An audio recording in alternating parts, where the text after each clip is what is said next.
Hey there, church family and internet friends. I'm Lauren Atkins, the Director of Youth Ministry at Shady Grove United Methodist Church in Short Pump, and I'm really excited to be with you guys for this Thursday Daily. We're moving through the Real Discipleship Survey at Church, and this is a tool that you can use to help understand where you are in your faith journey. It shows 6 areas of faith, and then there's 4 stages as you move kind of through those areas of faith.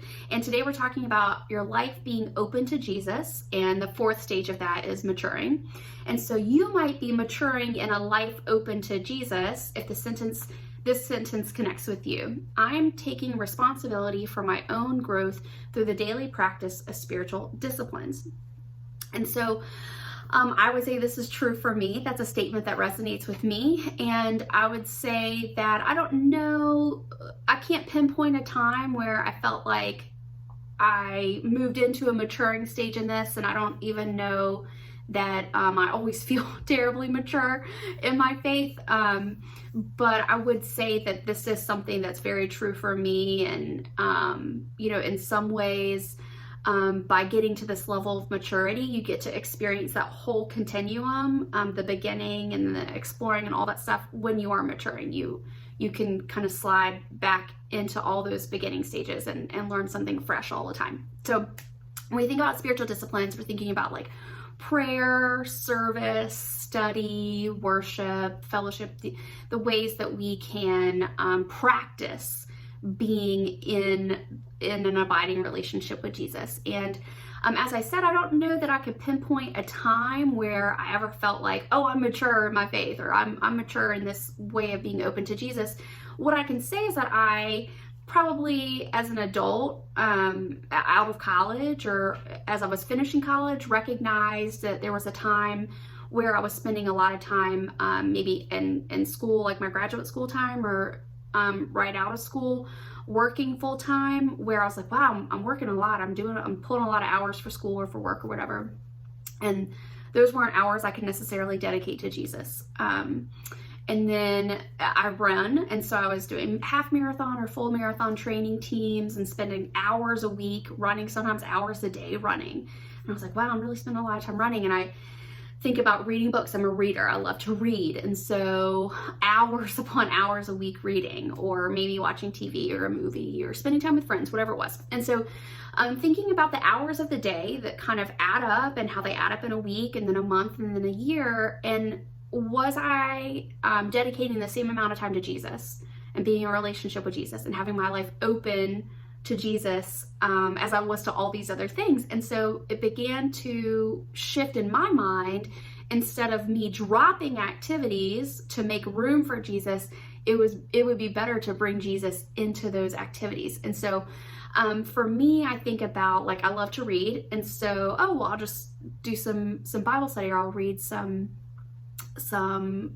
commentary on the Bible, or I'll read a nonfiction Christian book or whatever. Or when I'm reading a book that is not necessarily about my Christian faith, putting on the lens of Jesus and reading and thinking about what message I can draw from this and learn something about my faith, or have something affirmed, or have something questioned, and then I can dig through that in the lens of my faith.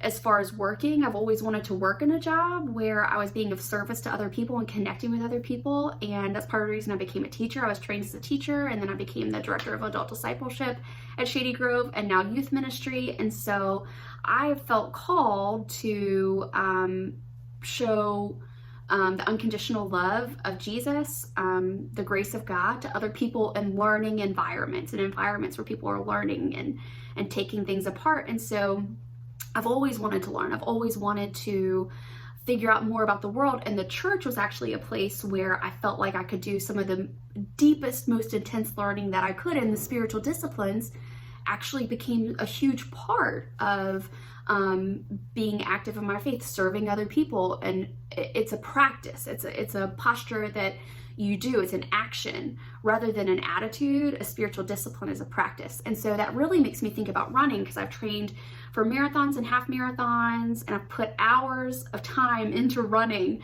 And so one day I was running, and an ambulance pulled into a neighborhood that I was getting ready to run into. and then a cop car came behind him, and then a fire truck too, and they were going into this neighborhood. And I thought, you know what, I should be praying for whatever the situation is. I don't know where they're going, I don't know what they're doing, but I should be praying for whatever those emergency vehicles are going to right now, their sirens going. And that's what I did. And that became a time of using my running, the time that I feel so connected to God and so at ease. I actually pray then. And so I've even brought my spiritual disciplines into running. And so for me, when I think about my life being open to Jesus, I want every minute of every day to be open to Jesus. I want my running, my reading, my talking with my friends, my shopping at the grocery store, whatever it is, I want those things to be open. And then by that, I can provide a witness. And so it makes me think about this quote from Paul. He was writing to Timothy, who was leading the church at Ephesus, and he is encouraging Timothy. This is in 1 Timothy chapter 4. He says, "Train yourself for a holy life. While physical training has some value, training in holy living is useful for everything. It has promise for this life now and the life to come." And so, when I think about having spiritual disciplines, I don't think about getting to the end of the finish line. I think about the training that comes along the way. And so even though I'm at this level of maturing, being mature in having my life open to Jesus, I consider myself along that spectrum, the beginning to the mature. I think it's all practice. I think it's all building upon skills and getting stronger. And so my word of encouragement to you would be, whether you're at the beginning or you've been on this marathon route for a while and you feel like you're maturing, recognize that it's all practice, that you could not get anywhere on that continuum without practicing your spiritual disciplines, with actually trying to do them. And so my prayer for you would be that you can have a life open to Jesus, that you can feel in a relationship of abiding love with Jesus, and that your practice of your spiritual disciplines helps you get to that place. So that's all for me. I miss you, I care for you, and I'm praying for you. Bye.